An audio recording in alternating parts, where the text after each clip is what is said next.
5 for the Brewery Underground podcast.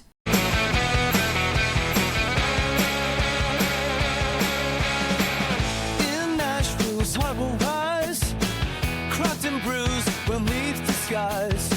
Stephen Scott, they lead the way. Brewery Underground, night and day. Raise your glass, let's ignite. In this city, we unite. Raise your glass, let's ignite.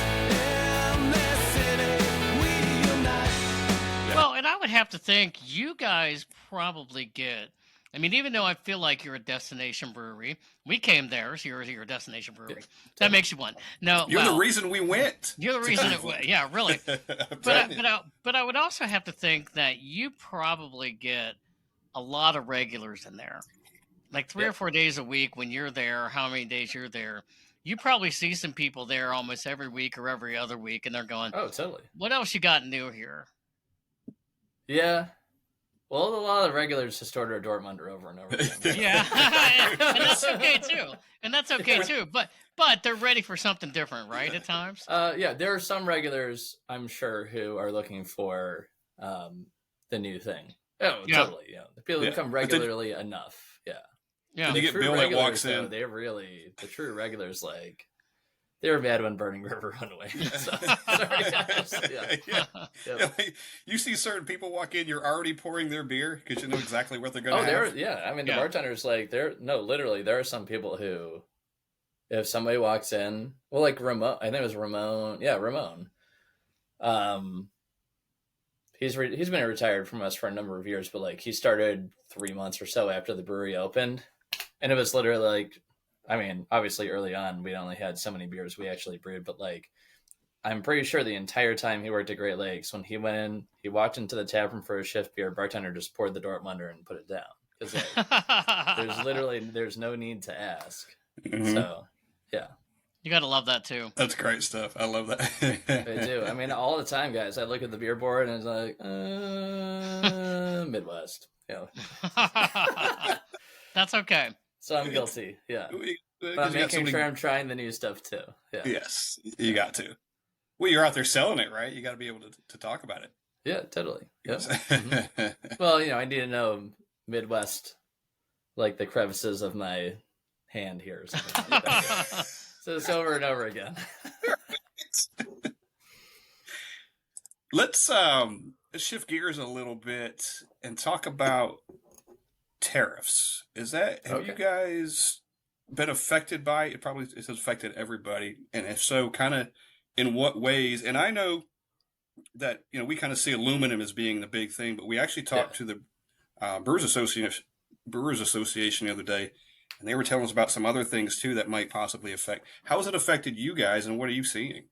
Yeah, that's a great question. I don't know 100% about the nitty gritty, but like the things that we're seeing wholesale across the board, like, I mean, some things are just a little bit more expensive than they were, right? Mhm. I know it's affecting us. I can't say, I don't know off the top of my head how, percentage wise and stuff like that. But like, I know that raw materials cost a little bit more than they used to. I'm sure aluminum's got to be the number one, right? Mm-hmm. Yeah. He had mentioned like buying equipment from overseas, like maybe fermenters or bottling lines and things like that. Right. So like, let's say for us, like, I mean, glass, I think is more domestic, but of course we don't do as much as that as we used to. I mean, we're still in that brewery in Ohio City, so like we're not doing any big capital expenditure stuff right now. So to a certain extent, I'm trying to remember what Steven, the co-CEO on the ops side, has said. But I mean, my gut is, compared to some others, maybe it hasn't affected us that much. What I can say is for sure. No, obviously there's only so much I could share anyways, but like, I haven't heard a lot of chatter about it, but also like you guys are talking with others too. And like, I feel like generally impact hasn't fully set in for some stuff. Yeah. So I think there's a little bit of, we'll see. Yeah, does that I make think sense that- to you guys based on conversations you've had? Yeah, Yeah, and and a lot of it's, yep. we've seen it across the board too. It's like, oh, maybe this thing is coming and maybe it's not. Yeah. Is this, by August we'll know something or by December we'll know something. And some things just haven't hit. So there's a lot of chatter about it. So I Yeah. don't know if there really are some or if it's, how much of it is real. Yeah. I would say so far, based on what I know, like I don't think we've seen a ton of effect yet. I think it remains to be seen what happens down the road. So we're just kind of taking things as they come. Yeah. Well, and I recall probably maybe 2 months ago when a lot of this came down. There's a brewery here in Nashville. They have the most locations, Tailgate, and they were Yeah. on the news because they were asking them how did they think this was going to impact them, and I think they were more looking at it from a consumer standpoint, and I think Sure, they sure, were sure. trying to figure out was this going to affect the consumer much as far as like raising beer prices and Right. it goes back to the same thing that what you just said. There's a lot of wait and see going on right now. No one really is completely sure of Yeah. what direction it's going to go in. Yep. Yep. Yeah. I mean, things are generally, I think you can say things are generally probably creeping up with regards to cost, but also the other tough thing is, there's already been price raising happening. Mm-hmm. So, and there's the perception of economic squeeze on the consumer side. So then, like, Yeah. what do you do, Yeah. right? It's like, Yeah. I don't think people would love seeing the 6-pack go to $11.99 from $10.99. I think that dollar bump happened within the past 5 years because they were $9.99. Yeah. So like, yeah, that's a tricky Mhm. thing because it's like consumer can only take so much, right? Yep. But Yeah. costs are going up, and you see some good things too. Like, I mean, you read about, okay, there's production was happening in X country and now it's moving here. So like, but then, so how do you navigate and juggle the whole thing so it works out the best, right? I think that's the thing for all of us. Yeah. The other question I wonder, and this just came off the top of my head. So, um, when you're talking about some of the current beers that you have, like expanding them, like barrel age and mocha, do you think maybe sometimes breweries look at that and say, instead of us spending the time and resources on trying to find an entirely different new beer, let's try to expand on this beer because Mhm. it's a cost efficient way of doing things, but yet it still benefits us and it's hopefully will benefit the consumer. 100%. Yeah. Well, there's the element of familiarity, so people already know barrel aged blackout stout. I think it's important. We're doing both mocha and regular barrel aged blackout Yes. stout. So there's actually, it was important to do both and not just do the mocha, right? Yeah. Yep. Because there are people who they just like their beer flavored beer. There's a little bit of a bourbon barrel thing, but like Yeah. you start adding flavors into things, and some people are like, I don't want it. So, That's right. and for me, I mean, I'm excited to try the base against the mocha and all that stuff. So, but yes, I mean, you see that with the Midwests, right? So it came out with regular Midwest, and of course, we kind of knew from the beginning. It's like, well, Midwest has some success. You do the hazy. No current plans to extend further off of it, but and then you can do with fun limited stuff, regular Vivacious a couple of years ago, then the juicy, and then you do the blood orange. So yeah, I mean, like, I think you can be transparent. It's like it saves us some work, right? Like, Yeah. didn't have You've to already think got of the core. an You've already got entirely the new base. beer. And again, that's been a thing for years. Sculpin, grapefruit Sculpin, habanero Sculpin, and so on, right? Like, Yeah. so. No, I think it's great, and we see other breweries that do that too. And then it's cool. It's also like someone likes Midwest already. There's like, I like Midwest. The hazy's probably good. And they try and they're like, yeah. Like, so, Yeah. because Midwest Hazy has the same, the nice, the promise of it being a nice IPA, just like regular Midwest does, where like Midwest Hazy doesn't drink as thick and as heavy as some other hazies, which thick hazies are awesome. Thick with 4 C's, cool. I love that. But like, if I want to have 2 or 3 beers, it's a little tougher when they're 4 C's with thick. So. But Midwest Hazy, you can have 2-3 cans of no problem. So yes, I think the whole strategy of like extending ends up being a win-win for the most part. And for the brewers who do, every beer is a totally new creation, both with regards to the formulation and the brand and all that stuff. That's also great. But especially for something where you're taking home a 6-pack, it seems a little easier to like, oh, I like Midwest, I can do Midwest hazy, no problem, that kind of thing. Yeah. Yeah. I love, and you said, you showed us early on the mix packs of different things. God, I love that when I go to a store and can, do I get this one or this one? Hell, let's get them all. Let's get them all. Let's try all the variations. Nice. Yeah, it's totally. really great.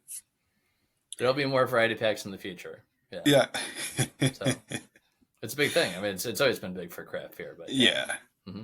Yep. Especially if I'm going through and I'm just kind of looking around in the grocery store, I'm like, oh, that mix pack has something I haven't had yet. Yes. I've had the other three. That. Yep. Right. I'm going to grab that because I'm going to try something new and then have the other ones that go with it. Totally. Yep. We talked about weather when we started this podcast. Yeah. And it's fall, but we're headed into, Steve, you know where I'm going with this, and Michael, you probably do too. Christmas ale's coming. Ooh, buddy. Yeah. Boys, it's coming. Yeah, buddy. So, we kind of I waited think towards the end of this. Are we 1 month away? You are right 1 now? month from yesterday, yes. Right. Okay, so the 16th is first pour. Nice. Yes. I have the question before Yes. Scott Yeah. continues. You go right ahead, Steve. Are people already lined up for Christmas ale? 1 month out. And they are lined up in spirit. Yeah, absolutely. Yeah. You But know it'll they got probably it be circled. it'll be like, well, I think, oh my goodness, I think the diehards, the first, like, I don't know, a couple handfuls of people show up at like 6 or 7. They'll be there. It's on my calendar. That's for sure. Yep. Well, it was fun because when we came there and we took a tour and the guy, I think his name was Scott, right? Scott, It was Scott, yeah. Scott Smith. Yep. Yeah, I'm and I gonna asked send him. I this said, podcast link, and he's a great dude. Yep. yeah, I asked him. Shout I out said, to Scott. He gave us a great tour. Scotty. shout out for Scott. Hey, Scott, we appreciated the tour. Awesome tour, by the way. If you're coming to Great Lakes and you haven't had the tour, go get that dang tour. It was fantastic. Mm-hmm. But I asked him, I said, where do people line up? Like, where do they start lining up? He was showing me. It's like Yeah. a visual. Oh, yeah. Like outside, they're all outside. Now, the day we were there, thank God we weren't there for Christmas ale because they had the lake effect rain that day in mid-May. Oh, boy. But Oh man, It was would've been terrible snow. up here. yeah, it would have been terrible. But you got Right. people that are lined up. It doesn't matter if it's cold outside or raining. They're out there yeah. waiting for Christmas ale. Totally. Yep. Yeah, and like that's especially so that's one of the areas where it's cool for me, having been in a number of different public facing roles, including the brew pub. I might have mentioned this to you guys. I'm sure I've mentioned it. My first actual shift in the pub was first pour in What? 2012. It's like, you guys are cruel. Yeah, granted, I happened to be assigned to a section that wasn't very busy because of how the weather went, but it's a grand day. I'm sure we mentioned it last time, but for those who didn't listen to the first podcast, like for us at Great Lakes, Christmas ale, if you're listening to this and you know Great Lakes, you probably know about Christmas ale in some way. And it's a wonderful beer, 7.5% ABV, malty amber ale with honey, cinnamon, ginger. It just channels the spirit of the holidays. But what always blows me away is this whole thing that you guys are talking about is like Thursday. So this year it's Thursday, October 16th. We're doing the first pour party. When people start lining up, as I've been alluding to, at like 6 a.m, and the line for real starts forming around 8 or so. It goes all the way around the block. Right? We don't open until 11.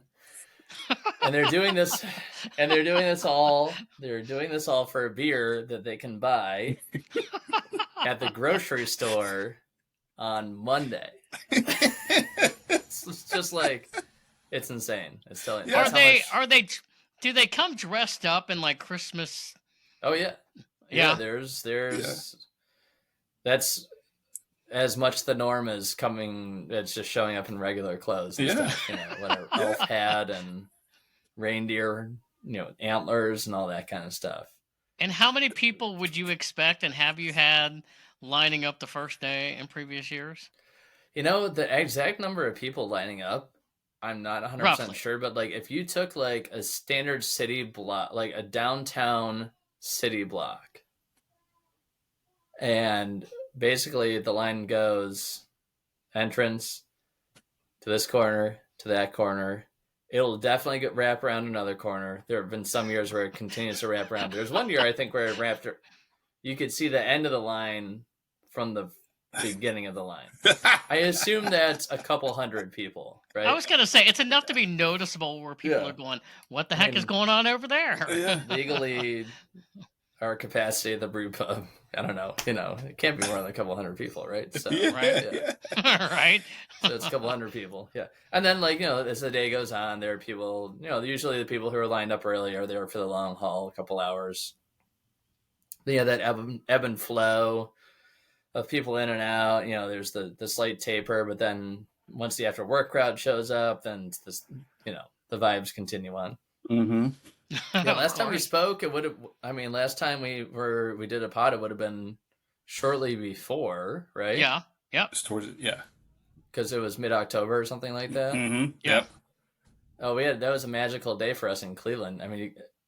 Are you guys actually baseball fans and all that? Yeah. Oh yeah. Yes, Do you totally. remember what happened later that day? No. So Refresh for my us in memory. Cleveland, we were in the ALCS against the Yankees. Oh yeah. And it was first pour day, and it was perfect. It was like one of those mid-October days where it's like, oh, it's just perfect. It's like low mid 70s or whatever, clear. We were able to shut down the street, which the street's closed permanently anyways, but it's a little side street, but that little street outside the pub. We were able to extend the patio into this. So there's people everywhere having Christmas sales. It was a great time. Home American League Championship Series game that night.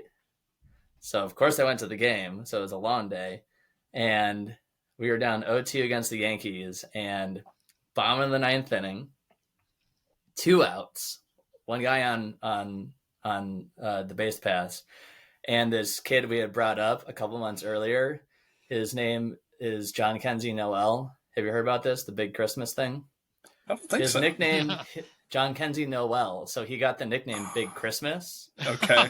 And he hit a freaking game-tying 2-run homer against the Yankees closer on first pour day. On first pour. Nice. And we won the game. We walked off and won the game. So it's just like one of those synergy moments where it's like, I can't believe this is happening right now. And Michael, I don't know if you realize this. Scott is a Yankees fan. Mhm. Oh. All right, I'm going to Yeah. log off right now. Yeah. It's okay. I got to We go, did win guys. that I got to series. go. I got to go.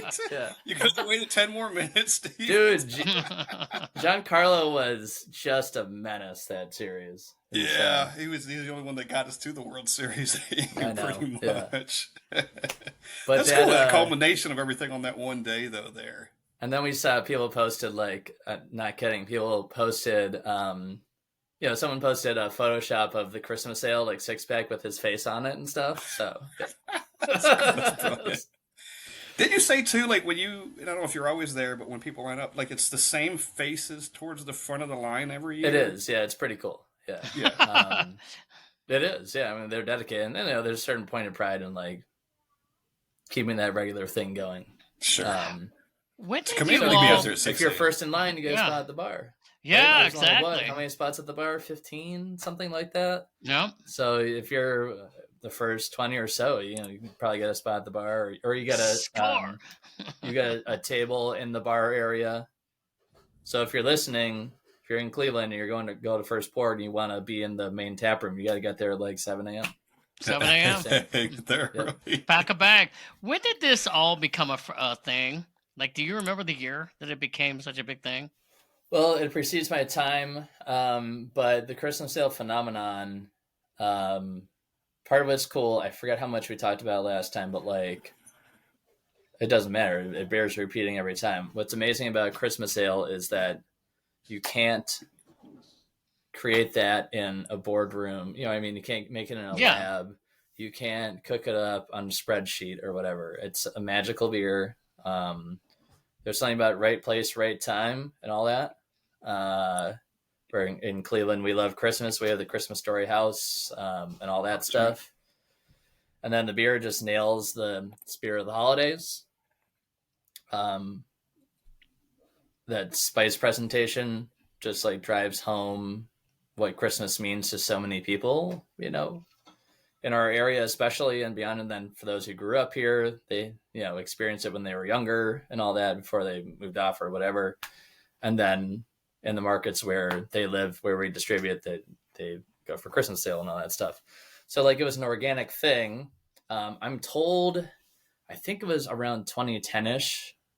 Okay, so like Christmas sale became this phenomenon, and apparently the way first pour became a thing was like people who went to the brew pub often enough would kind of start asking staff like, hey, do you know when they're going to tap it and all that stuff? And they're like, Yeah. oh, I think it's going to be around then and all that.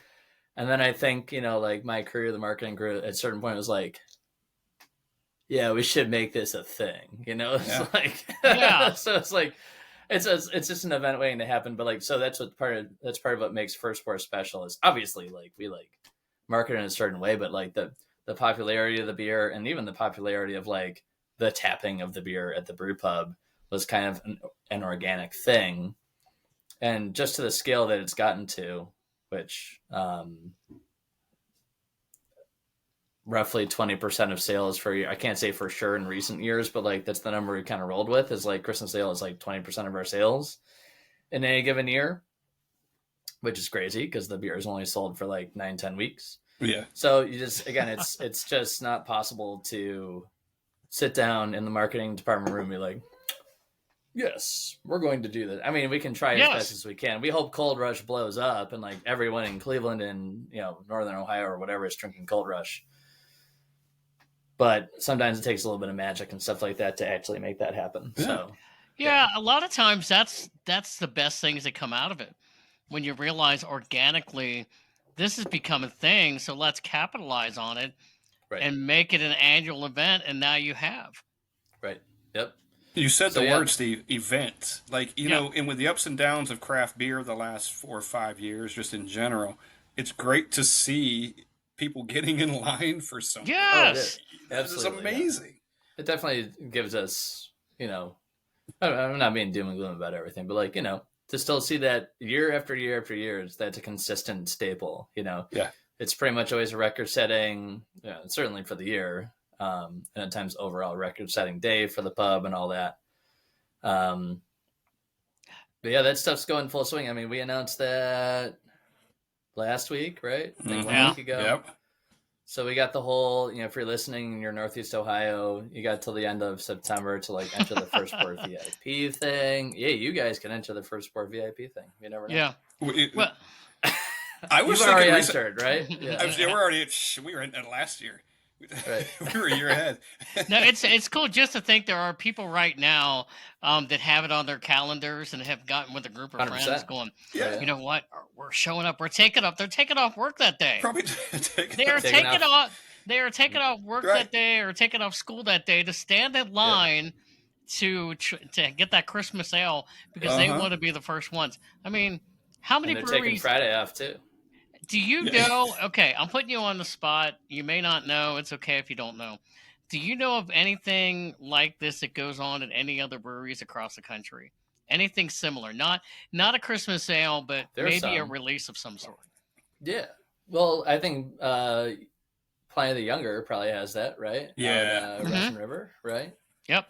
My understanding, and I would love to get out there I've had a taste of Younger before, but like to go out there and experience the day, right? Sounds pretty cool.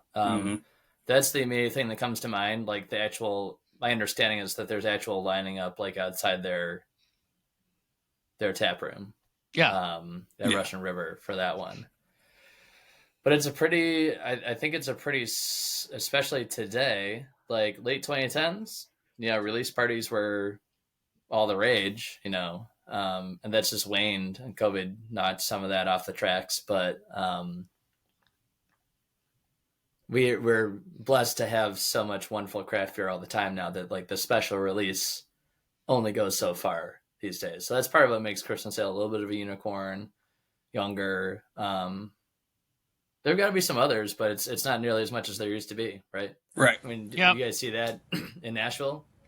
Not in Nashville, but Knoxville does it. So Zool Beer Company, when they Yeah. release their PBJ mixtape, when they do like a new release, they just did Yeah. a Marmalade or there's some 2 hours. People are standing out in line for 2 hours because it's release day or something. Beautiful. So that's one of those.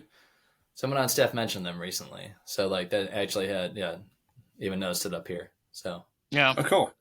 Yep. Yeah, they do amazing stuff with that PB&J. I know the recipe is the same, right? Of Christmas ale year after year. It's the More or same less. recipe, right? Mhm. Yeah. And there are probably variants that make it. Do you get people, though, that say it's not better, it's different year over year? Do you get people that say that even though you make it the same way and maybe the same time, but do you get people that say, hey, this year was better than last year or vice versa? Or that Of course. they pick up differences? They do. Yep. So the big things we get are the flavor drift thing, which that's the classic. Haven't had the beer for 10 months. Do you actually 100% remember? I may have mentioned it to you guys last time, but also like I like, and actually this past, well, it would have been really after we spoke last time, but like I found myself this last Christmas ale season drinking a lot more of it than I had in the past, which we got the little girly I can actually hear on the other side bedtime right now. So I think Christmas hit a little bit harder this past year, so I was enjoying Christmas ale and all the nostalgia that comes with it. But like generally speaking, the Christmas ale fans drink a lot more Christmas ale than I do. So like there are times where I want to be like, hey, you drink the beer more than me.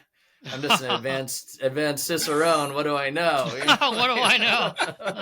I haven't had any training or anything. Yeah, What but do I know? there are people who seriously they drink it all the time, and like, and there are people who you can put you got a Bud Light drinker and you put down the Miller Lite, and they're like, nope, they know, right? So like, Mhm. Right. if there's ever any flavor drift, and there's a regular Christmas ale drinker, then like I would totally trust them. So. And with the raw materials, the natural ingredients that go into the beer, especially the honey and 600 plus pounds of honey, like there's going to be a little bit of flavor variation. It's always within a certain specification that we set for ourselves, but like there's going to be a very minor amount of flavor drift. Like one of our brewers thinks it's the fermentability of the honey. Like if it's more fermentable, then the spices might pop a little bit more because the beer is drier. If the honey is less fermentable, you might get more sweetness because there's more residual sugar, but it's just about the way the bees produce the honey. Yeah. So, Right. So minor variation, but there's also, of course, when's the last time you actually drank the beer? Did you cellar Christmas ale throughout the summertime and the spices oxidized? So, Sure. you didn't get the spices in the most recent one you had, but that's because it was an 8-month-old can or something. Right. Yeah. Right. It's not going to be as fresh and stuff. Right. So. Yeah, I would just find that interesting, like because I could never remember, and like you said, if you kept one for 10 months, it's not as good as it was when it first came out anyway. Yeah. So it's just And that's a hard to beer, tell. like honestly, like it's not an IPA. You guys know, drink your IPAs fresh. Just do it. Yeah. Yep. But like I'm all for a beer. It's not the end of the world if someone cellars a 6-pack of Christmas ale and they enjoy it. Like we're not going to stop them or anything like that. Right. Right. If they're going to sugar, cinnamon, rim the glass, we're not going to stop. It's all good. Yeah. Any way you want to drink it. Yeah. Well, and so from Christmas ale to the barrel aged, because Yeah. I was in Cincinnati, where you can find Great Lakes, visiting family around the holidays last year, and I went into a store and I looked up and I'm like, oh yeah, I'm bringing this home, and I had it and I really loved it. Can you talk about the barrel aged and how long you've been doing that? Mm-hmm. Man, barrel age has been going for quite a long time. I want to say it's been about a decade. Yeah. Yep. And for what we do for barrel age is generally for our BA beers, we do about half a year of aging time. We're not a brewery that like specializes in barrel age. There's some breweries that do barrel age beers that will age stock for 2-3 years or whatever, and that's amazing. But for us at Great Lakes, it's like it's a nice complementary flavor profile to a beer that we already make often enough. And Steve, you're drinking the BA Imperial Porter is kind of like an Imperial Edmund Fitzgerald recipe, basically with the barrel treatment. But like, yeah. So like for Christmas ale, it's really more about like, so it's a 6 month, 6, 7, 8 month contact time in the barrel, and it's regular Christmas ale. So we do brew kind of like actually right after the regular Christmas ale brewing season ends. We brew, I don't know, maybe it's a couple batches of regular Christmas ale and put it into the barrels. And it's a mix of stock that we get from a broker. So it could be Heaven Hill, Wild Turkey, things like that. And then we just go for a blended target flavor profile. So it's really like that base amber ale with the spices, and then with the vanillin and the oak notes. And then it adds a little bit of the warming, the alcohol warming, because of course, as with any other barrel aged beer, it's absorbing the residual bourbon that was in the barrel. So there's going to be some alcohol uptake. So the target is 10% for the barrel aged Christmas ale. So it goes from 7% up to 10%. So we have a pretty good extraction of alcohol and of course the flavors from the barrel. So that makes it an extra special treat. These days we're doing it in a 16-ounce can 4-pack. So, the 16-ounce can lets you share it with a couple people or enjoy it by the fireside by yourself. There you go. In the glow of the tree. In the glow of the tree. Which is one of my favorite things to do, if you can't tell. Yeah. I'm sitting at work today, and I work north of Nashville, which is why I was thinking about this podcast today and kind of maybe some additional questions. And I'm sitting here, I'm like, how quick I could get to Bowling Green, Kentucky, because I work north pretty quickly. So I'm thinking of making a trip to Bowling Green, Kentucky, because I know they got a really good liquor store. And they're always loaded down with Christmas ale. Yeah. And they'll probably have the barrel aged stuff too. So Steve, if I go, I'll let you know and I'll bring us back a ton. Well, that's okay. I'm going to Ohio in December, so I'll get plenty of Christmas ale. Nice. If there's any left. If there's any left. I'm sure there'll be. Mike, I know we're winding down. Yeah. Oh, go ahead. Yeah. I was going to say, hopefully just enough, right? Get to December. That's the goal. That's the goal. Yep. We promised only to keep you 3 hours. We're approaching the 3 hours. 4 hours. But I really have two kind of questions. How has your life changed since you've been on the podcast last? You get all this notoriety and attention. It's weird. Like I'm walking down the street and people are just running up to me and stuff. Yeah, we should have warned you about that. I really I have the tinted windows on my car and all that stuff. Yeah. You can't go anywhere and not be noticed. Now I get it. Secret Service out there, protecting trending. them. It's like me and then Taylor Swift and Travis Kelce. Yeah. And Joe Flacco. Yeah. He's number 3. Yeah. No. Right. There is one more. I had more, but I'll end up with this. I'll end with this. I did have a Taylor Swift thing in here too, but you guys recently, I don't think I didn't notice, you guys recently expanded to Puerto Rico. Yeah, there you go. And I'm just curious, do you have any other plans to expand to any other states? We're looking at a lot of options right now. Yeah. Yeah. I like it. I like the sound of it. Okay. Yeah, we did. We've been doing kind of some little things here and there. You guys knew, I think last time we talked, we had done the Mass and Rhode Island thing. So yeah, I think Indiana too. Yeah. Okay. But the whole Puerto Rico thing, astute eye right there with the Puerto Rico. I mean, I think we saw that. I think we reshared that one story. So it was like, wait a minute. Yeah. No, you know what? Great. I hear that there's this Instagram account or whatever that is really pushing for Great Lakes beer. I've seen this. Those guys are really passionate about it. Come on!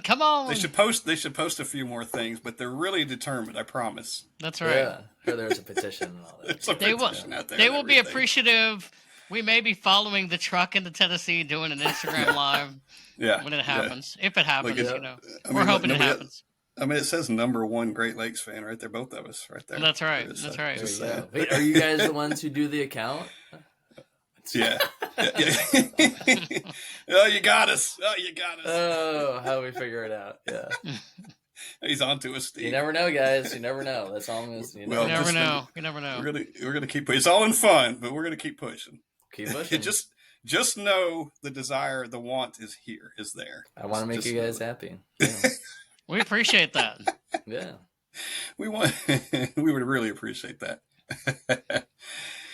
Steve, you want to wrap with anything? Anything else you've got for Michael? I know we got a The bunch, but- the only thing we could have mentioned this in the beginning, and I'm the one that is editing this particular podcast, so I may have to redo some things where we're talking about bringing Great Lakes, Tennessee on the end, but we haven't talked about Oktoberfest yet, and Oktoberfest season is here. Oh yeah, I think the Oktoberfest itself kicks off on Saturday, right, in Munich. So it is Oktoberfest season. So we always gotta give some love to Christmas ale, but our other seasonals are big too.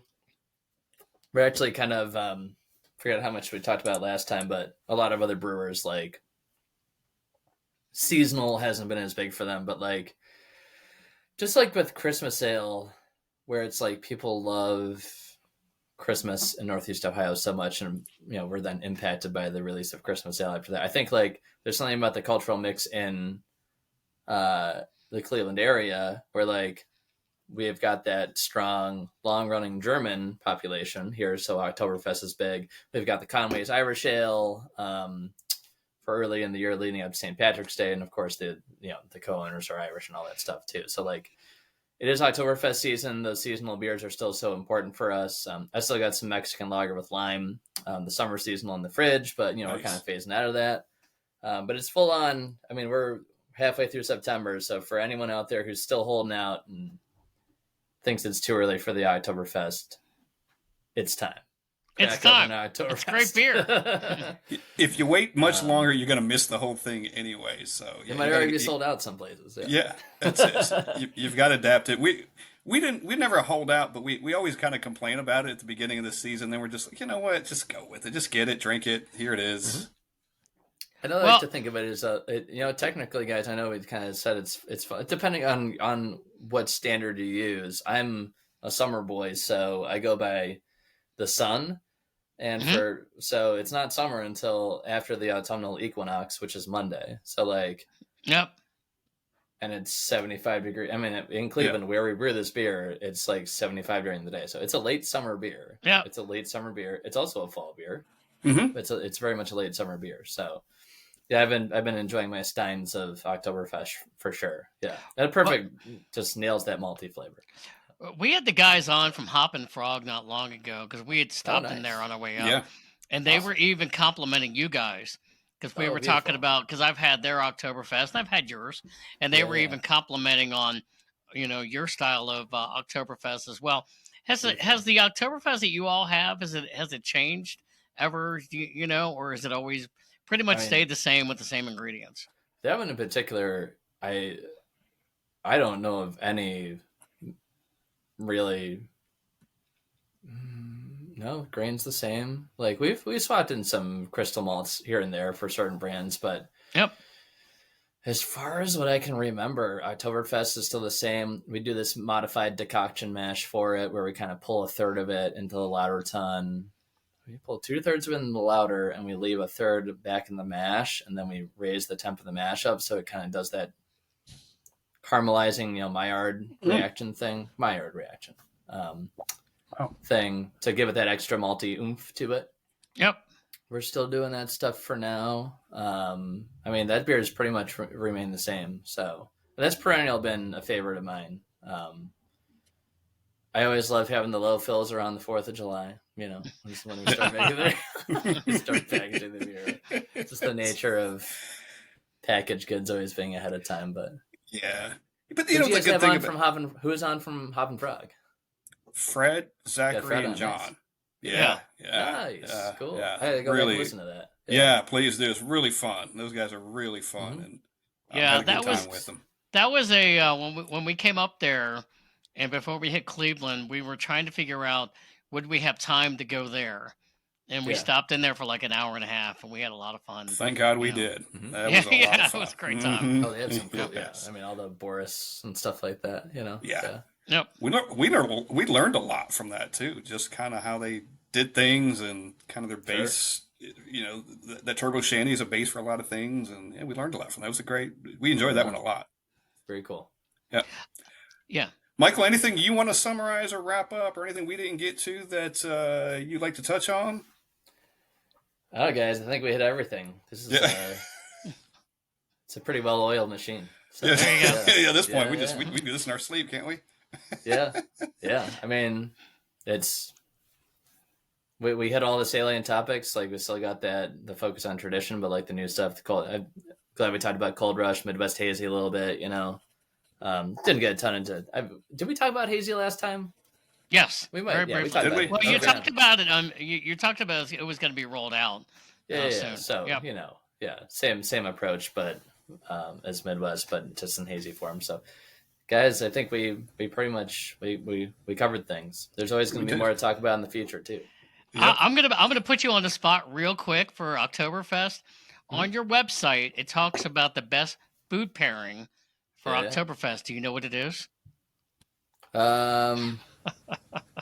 We used to say wiener dog races on it, but we switched that one out. Yeah, we used to have a cheeky pairing in there: roast pork loin, potato pancakes, and something else. Yeah, right. Spicy mustard. You got it, Spicy man. mustards, there we go. Yeah. Looked All at right. that website a bajillion times. I love it. I love the food pairing, conversation. I think it's really funny. That's fun. Really We cool. try to Yeah. weave in too. Like, obviously, Oktoberfest is easy, but like Midwest IPA, we're like pierogi, corn, because it's the Midwest. Yep. There's some seriousness and there's a little bit of cheekiness in there too, I love it. because it's all fun. It's all fun. It's all craft beer, right? It's all supposed to be fun. Indeed. Well, Michael, we've got stuff that we'll save till next time, and then we'll add to that for next time you come on. Hopefully, Perfect. You'll join us again. Well, that's why I told you guys we're only doing 90 minutes and not 3 hours. Right? That's right. So we have more to talk about next time. That's Yep. right. Until next time, Michael Williams, a Great Lakes Brewery. We appreciate it, man. Leave him wanting Thing. more. I'm gonna hold up the cans, the big 3. Yes. Oh, that's terrible. Let's try that again. Great beer, by the way. Great beer. Thank you. Beautiful. Cheers, guys. Yeah. Cheers. I'm out of beer, but I got the glasses. Cheers, Michael. Thanks for joining us, man. Thanks, guys. It's always a Cheers. pleasure.